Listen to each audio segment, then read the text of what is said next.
Good day everyone, I am Edsi de Los Angeles and I am going to present about RA 10611 or the Food Safety Act of 2013. The Food Safety Act of 2013 or the Food Safety Act requires food businesses operators to ensure that food satisfies the requirements of food law relevant to their activities in the food supply chain and that control systems are in place to prevent, eliminate, or reduce risk to consumers. Under the Food Safety Act, appropriate authorizations shall be developed and issued in the form of a permit, license, and certificate of registration or compliance that would cover establishments, facilities engaged in production, post-harvest handling, processing, packing, holding, or producing food for consumption in accordance with the mandated issuance of regulatory agencies issuing such authorizations.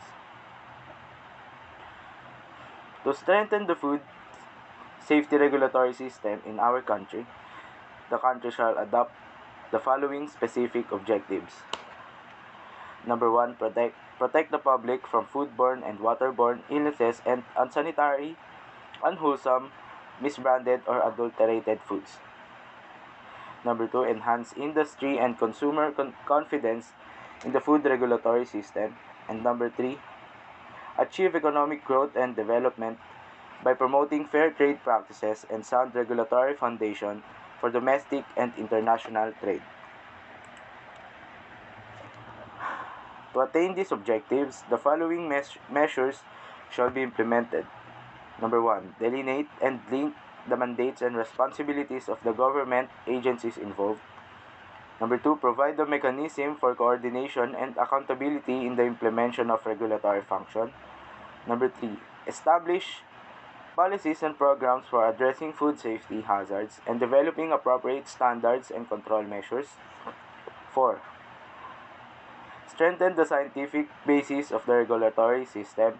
And lastly, upgrade the capability of farmers, fisherfolk, industries, consumers, and government personnel in ensuring food safety.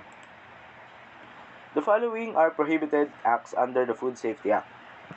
Number 1, to produce, handle, or manufacture for sale, offer for sale, distribute in commerce, or import into the Philippines any food or food product which is not in conformity with an applicable food quality or safety standard promulgated in accordance with the law.